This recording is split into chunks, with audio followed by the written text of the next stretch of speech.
Hello, dear friends. This is Kardec Radio at 11 p.m., nourishing our souls with Living in Serenity.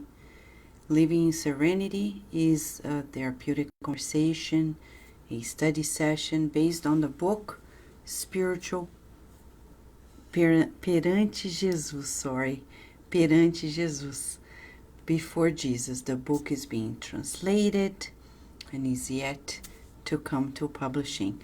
But we are here to share with you another chapter. It's about spiritual salary, spiritual remuneration. How interesting is it, right? We're so concerned about so many things, and here we have our dear Emmanuel inviting us to another step into serenity. Let's recall that exercising serenity is related to moments of chaos, despair, difficulties, etc. So that's when we can practice serenity very, very deeply. And the current times are certainly an invitation to practicing serenity. Right now, many people are desperate. They are worried, they are afraid about the coronavirus and everything. You and I, all of us, we need to stay together, telling ourselves, let's stay serene, cautious but serene, trusting in God, being positive. Shall we, friends? Being positive, being positive, being positive, always. I see friends joining us, and what a joy! It is Alan Swift. Hello, Alan. Welcome to Kardec Radio. We have here Nora Brazil. Hello, Nora. How are you? Sol Souza. Hi, Sol. Rosemary Oliveira. Big hug to you, Rosemary. And I see Sunshine. Welcome, Sunshine. I see Rihanna. Thank you, Rihanna. Annie Mercia, no, long time no see you, huh? It's good to see you here. Hello, dear friend Daisy. Welcome to Kardec Radio. Thank you, Daisy. Paula. Hello, Paula. Good to have you here. Raquel Bakeshi. We really, really need this moment of serenity. We're living at a time that you and I are being invited by the good spirits to be multipliers of serenity. But Vanessa, I don't have any share this mutual support, trusting that everything is fine. I know that the current times are so trying, but we have God. And if we have God, we have everything, right? We're remodeling our planet. How can we remodel the planet without a little bit of chaos? It's the law of destruction. The coronavirus belongs to one divine law, the law of transformation, which is the law of destruction. It comes to cleanse, not the people by killing people, but allowing us to make better choices. Right now, we need to encourage everybody. Let's go. Let's do the good. Let's revisit our priorities. What is our priority? We need to revisit. So the coronavirus is like the sweeper, or it could be the broom that is coming and saying, we're on ourselves. All right? If God is allowing, it is a blessing, though in disguise. Do I want it? No. But if God is allowing us to go through this, it's for a higher purpose. Let us revisit that. Because sometimes we really forget. what is the true meaning of life, because we think the meaning of life is here, right? Thank you, Animercia, for your kindness. Hello, Dona Verducci. It's good to see you here.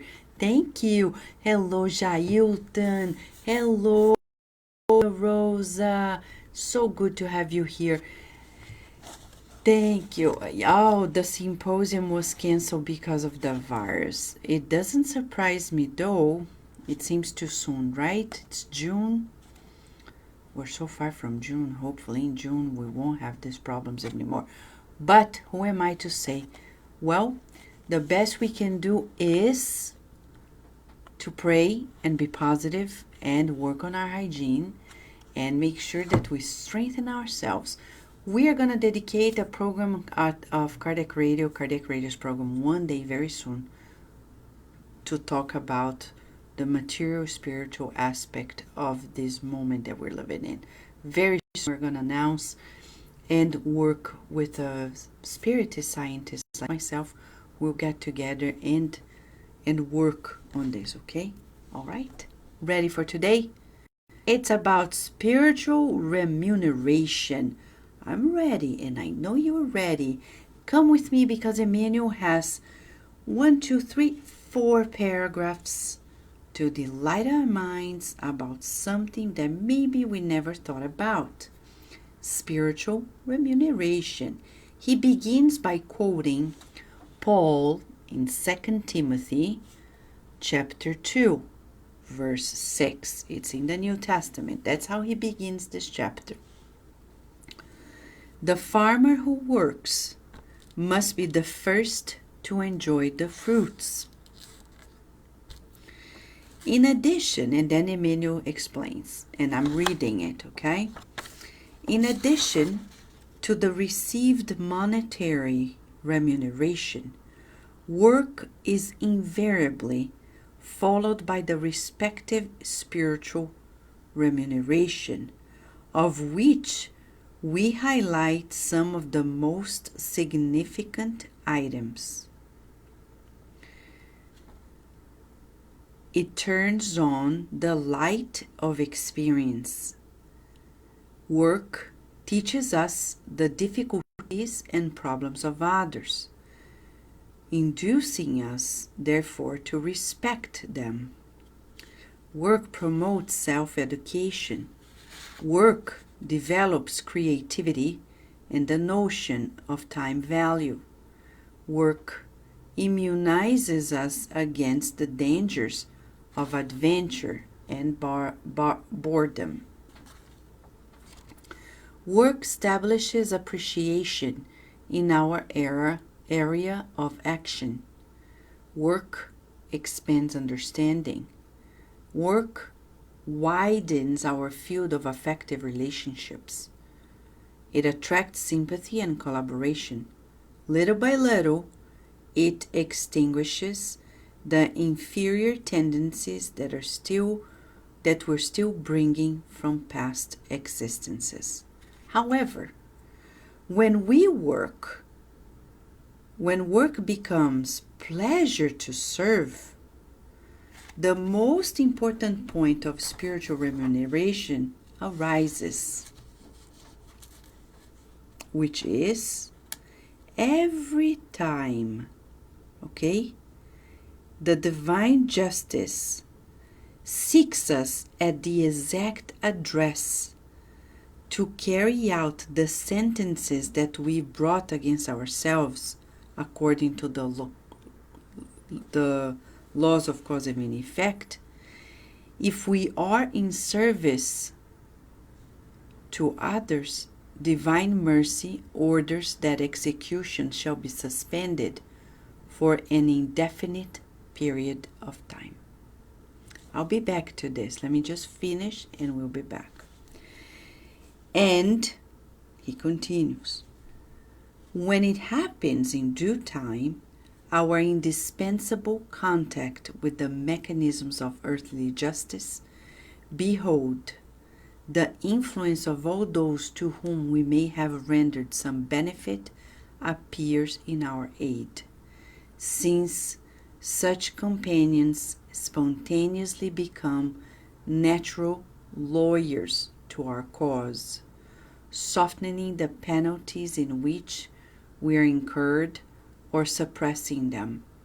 If we have already redeemed in love what we owed in trials or suffering, in total, if we have rectified it in love, all we owed in atonement and suffering for the rectification and tranquility in ourselves. Let us reflect on this and conclude that working and serving anywhere will always be a constant support and promotion for a better life. Are you shocked? Or you're like, Vanessa, I didn't understand. Okay, that's okay. I know he always has big thoughts, right? It's deep. Emmanuel is deep. I know, right? It's a message of hope. I agree with you, Carol. He first talks about the fact that when we are working, we have our physical remuneration, but it's not only that.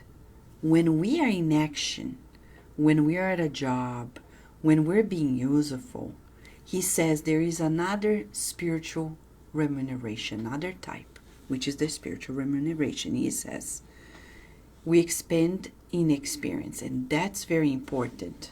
Okay. When we expand in experience, we're going towards in synchronicity with the universe. The universe is expanding, and so are we. The universe is expanding, and so are we. Feel the movement of the universe. Remember when Jesus said to Nicodemus, let us feel the scripture. Let us feel the scripture. Feel it. As we speak, the universe is expanding. Think about the universe, not the earth. I know it's huge to think about the universe, but think about it.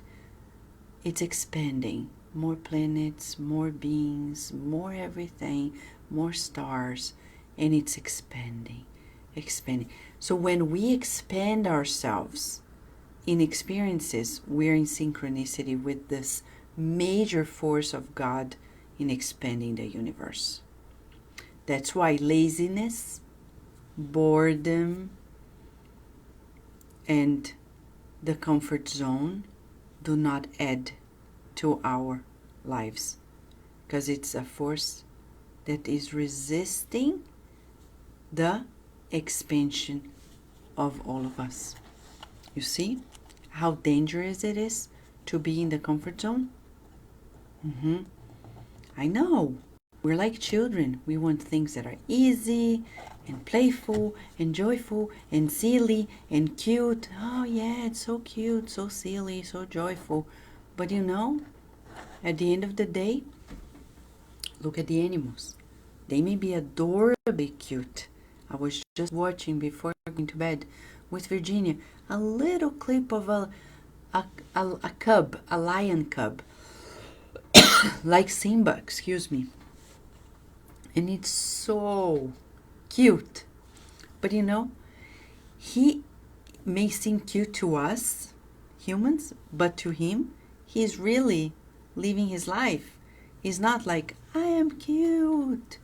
No, he's just living his life as serious as it is in his cuteness. When we come at human level, we may be silly. We may enjoy playfulness and being adventurous, as Emmanuel says. But he says it's dangerous, because work immunizes us against the dangers of adventure and boredom. It's so interesting, this part of this chapter, because nowadays the coronavirus is putting a restriction to many people who are always adventurous. Now concerts are being canceled, and people are revisiting. How are you going to entertain yourself now if you can't be there in these public spaces so easily? Now we need to find ways to have fun without incurring in such situations that may be just useless. I'm not saying concert is useless, but It's funny because sometimes we go to places and we forget that there are so many people suffering and we're just enjoying life. I'm sorry to say, but in Spiritism, that's considered selfishness. And then you may claim, and I may claim, but Kardec, good spirits, Jesus. So can't we just have a little fun? They will probably reply like Jesus replied to James. Yes, you can, but I won't. You think Jesus is going to stop and have a party while many people are suffering on earth? No. You think illuminated spirits will? But I'm not illuminated. Okay, that's why we're not illuminated. Because we don't want to sacrifice. We'll only illuminate ourselves through renunciation, through selflessness. And that's exactly what it says here. It says here that when we are working, invariably, we will learn about difficulties and problems of others and respect them. It is going to promote self-education because we have to know the social, to expand our social skills, right? Remember, emotional skills is a cluster of social skills. And we need to teach our children as well. You know, sometimes we come to teenage years and we like to shock people, right? But we need parents, primarily parents, grandparents, teachers, educators, to relate to them lessons on how to moderate that need to shock people. Because at the end of the day, it's social dumbness. It is. Because there is social intelligence, but when you want to shock people just for the sense of shocking them, you are putting yourself against the whole scenario. We don't want that anymore, right? We don't want that anymore. So it's saying to us, when we are working productively, we need to contain ourselves, or we lose a job, or we can no longer do what we are doing. Here he's saying, it develops creativity and the notion of time value. Our children often don't have, when they are young, naturally they don't have a good sense of time. That's normal.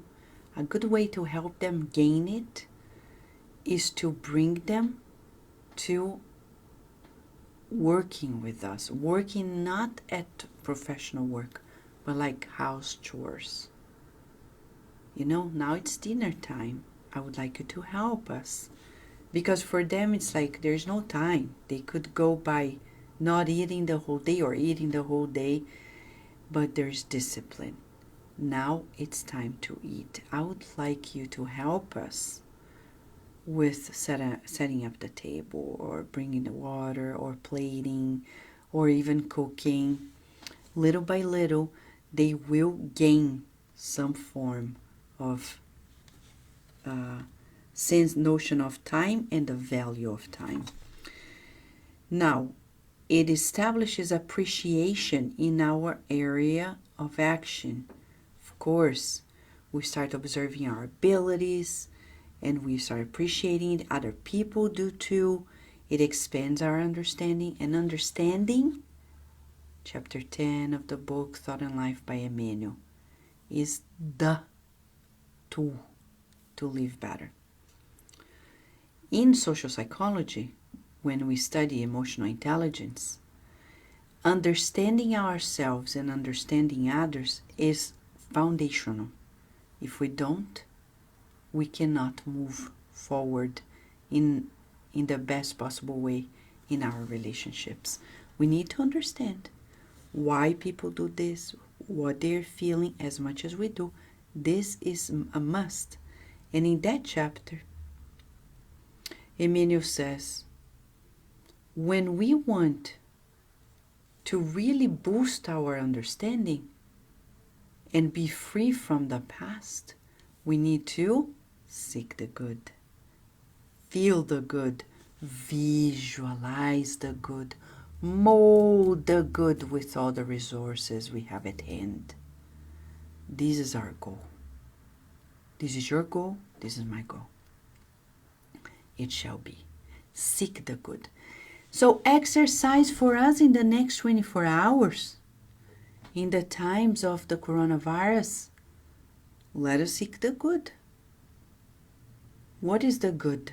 Can we feel the good, visualize the good, and mold the good during these current times?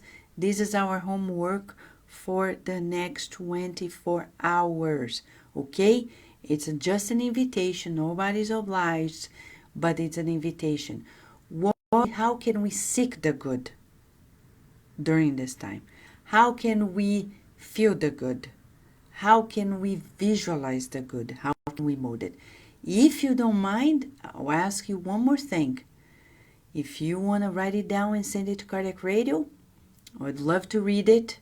And if you allow us, I can even share with the people who will be here with us tomorrow. It's up to you. That shall be a service as well, okay? That's the proposal, okay? For all of us. He says that working widens our field of affective relationships, because then we're not stuck, with those few people in our home. We're coming out of that. We attract sympathy and collaboration, right? The most difficult thing when you see somebody, or even people see us as lazy, or we see people and they're like, I don't know, that person is always so lazy. It doesn't create a field of appreciation. We are like flowers. We're like that lion cub. When we see it, it makes us feel so good. The lion cub doesn't even know where they're watching, but he's bringing so much goodness into our lives just by being the flower. Even the clouds, the birds, they are minding their business. They're not even aware that we're there. But they make life so much happier when they are singing, right? And what about us? You think humans are not that beautiful to enchant our lives? And we're not talking about sexual things, because that's, at this hour, it's disgusting if we think of that. We're not talking about that. We're talking about when you see somebody who smiles, and that makes your day. You can be that smiling person. You can be that comforting person. What about if we promote serenity? Not by preaching, but by staying cool. Our families are like, oh my gosh, I don't know what to do. We're going to buy 10,000 bottles of water because I don't know what's going to happen tomorrow. We're going to be stuck at home and I don't know. And you say, take it easy. Take it easy. Hey. Let's pray, shall we? And then we pray. And the Spirit's like, okay, everything's fine. Don't worry. Be happy. Literally. And you may even sing, don't worry, be happy. Do, do, do, do, do, do, do, do, do, do. Do, do, do, do, do. Literally, this is an exercise for the mind. We tend to go out in emotional contagion. And then we're like, okay, the good spirits are anchoring us in faith, in calmness, in serenity, like Mother Mary, when she was seeing her son in the very ultimate hour of his passion. She was sad. She was confused. She was distraught. The angels came and talked to her and said, remember of God. You are a servant of God, soothing her. And she calmed herself down. You and I are not alone. In this earth, on the earth, above the earth, there is the team of the Christ and the archangels, however we name them, who are taking care of us. Does it feel good? They know what we need. They know the shake-up that humanity needs at this time because people are still sleeping. I think they are. There are people nowadays who dare to say they don't believe in God. They dare to not cherish a spiritual life, a religious life, still claiming that they don't need it. What must happen in this world for us to wake up? I don't know. We created the coronavirus. How? By our negative thoughts and feelings. Nothing manifests without being created in the mental field first. And it's a collective creation. Now it's our turn to reverse it all. The antidote is what? Serenity, trust in God, love, kindness, true care for one another, right? Yes. Oh, the ringtone by Rihanna, Don't Worry, Be Happy. That's good. Thank you for sharing that. Don't worry, be happy. Let's sing. Let's be the multipliers, huh? Now, I think in this message, what is most amazing, and that's why now we need to emphasize the most important part, is when Emmanuel reveals to us, it's a revelation, the law of God. If, he says, when we are working and it becomes the pleasure to serve, what happens? When justice comes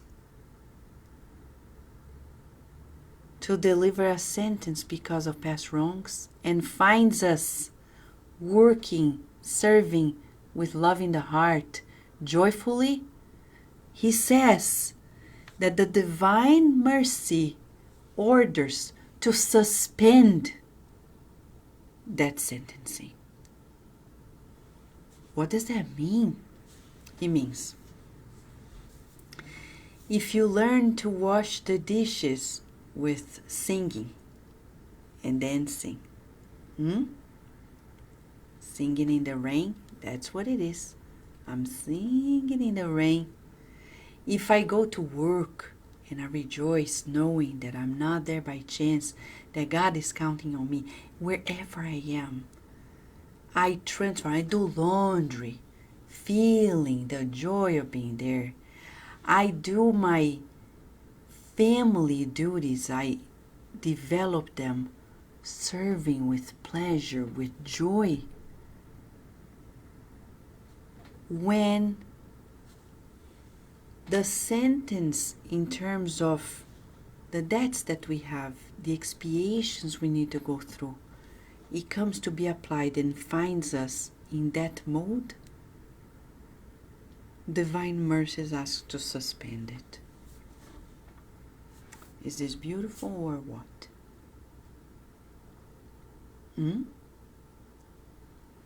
Does this bring us hope? Yes. Serenity? Yes. Because at this hour, on earth, what are we supposed to do? Work, becoming pleasure to serve. When work becomes pleasure to serve, the most important point of spiritual remuneration arises.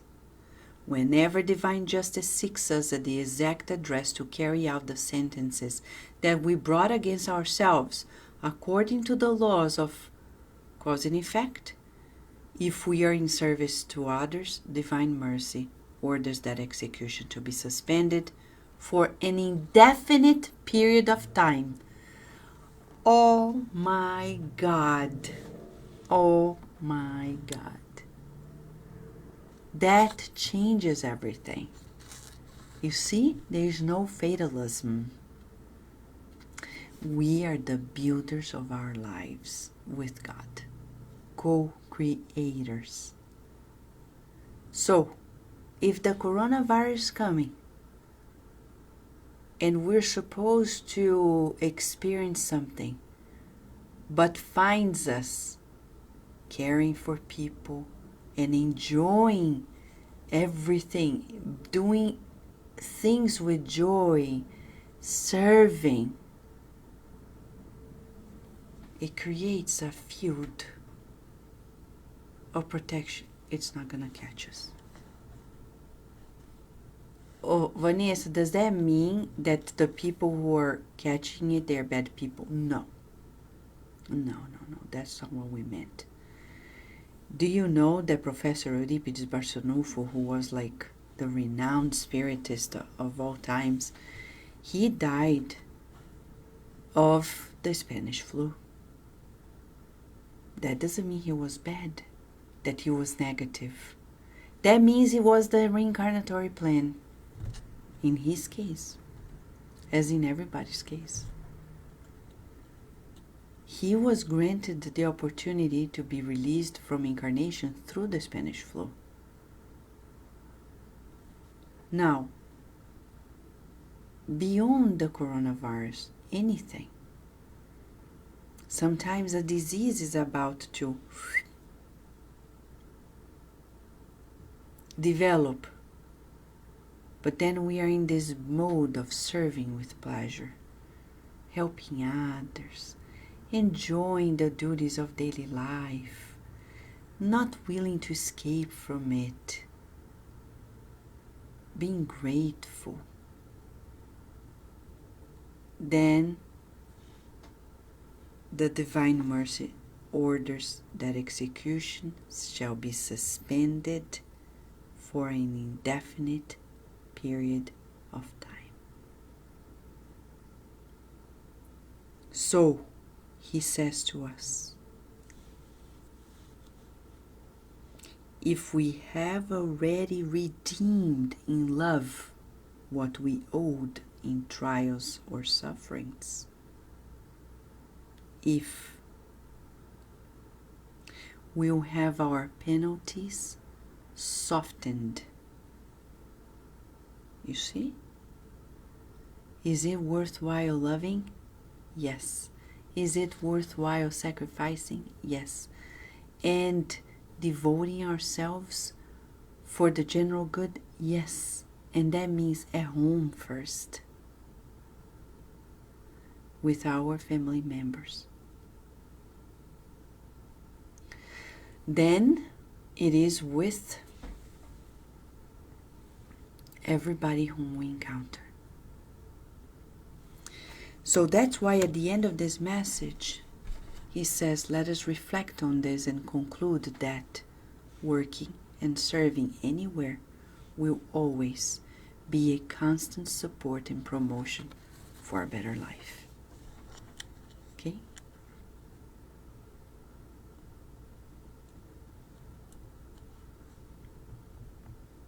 What do you think of the invitation? Do the good, right, Sunshine, the other day? You reminded us of that? Do the good, do the good, do the good. It's like riding the horse of the good. Right? So if I ask you now, are you grateful? What would you say? Yes. Are we happy? Yes. Are we joyful? Yes. Are we feeling useful? Yes. Are you confident? Yes. Do you feel the love of God? Yes. Do we feel that we have all the resources we can to succeed in this life? Yes. Do you feel like you are surrounded by the very people that you need in this life? Yes. Do you feel you can be even more useful and serve more? Yes. Tonight, we're being invited to serve more with joy. With joy. Joy to the world. Yes, with Jesus, we learn that we needed to practice this joyfulness. But remember, when I say Jesus, not the man only, but the Christ consciousness that he brought to us. So it's spread out in all different philosophies.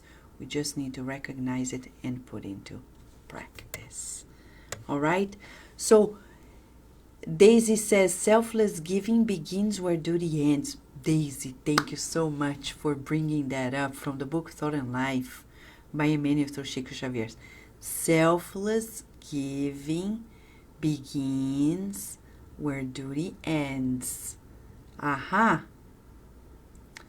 So you say, I'm helping my family, that's charity.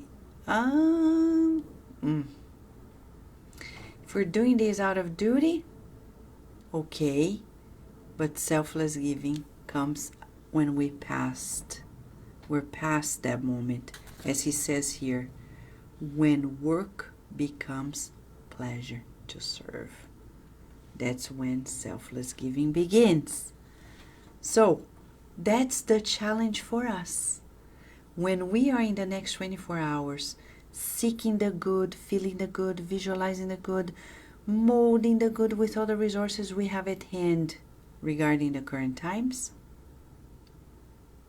let's see if we can cross that limit of the duty and step into the realm of joyfully serving, of selfless giving, which is joyful, kind, and firm, and merciful, compassionate, etc.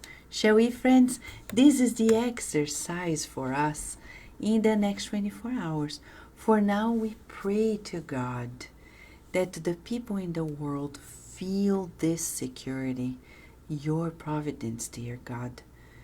We hope that all of our brothers and sisters in two realms feel your loving embrace, you kindly leading us into a new moment on earth when you become center stage for us. Because God, we understand that there is no regeneration without you. And the world needs you more than anything else. We need you. And we're happy to depend on you. And would like to be more obedient and better co-creators to make you proud. And we say this kindly because we know that you love us. But we want to worship you, being at our best, dedicating ourselves always to blossoming in the divine potential that you created us. And so be it. That's it, dear friends. This is Kardec Radio, nourishing our souls. Right, Hercules? He's reminding us, love is all we need. All we need is love. God. All we need is God. God is all we need. And the coronavirus is shaking us up, saying, do you believe in God? No? Better do it. Or, right? All right. So, thank you, friends. Until tomorrow, God willing, here at Kardec Radio, always nourishing our souls, and this time with living in serenity. Thank you, Emmanuel, Chico, Xavier, good spirits, a kiss and a hug. Bye-bye, friends.